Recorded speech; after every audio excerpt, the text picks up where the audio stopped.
If you've purchased the Apple 30-pin to lightning adapter, you can also use it for charging. I'm going to plug the traditional 30-pin and then plug it into the bottom here. You can see at the top of the screen it is charging.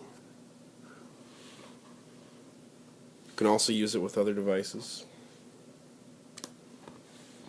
I'm going to plug my USB stick into my USB powered hub and plug the hub into my camera connection kit and plug that into the 30-pin.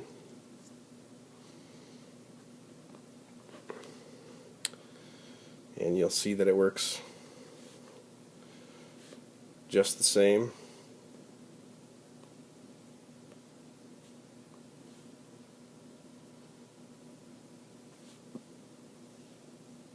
There's my flash drive with my files on it.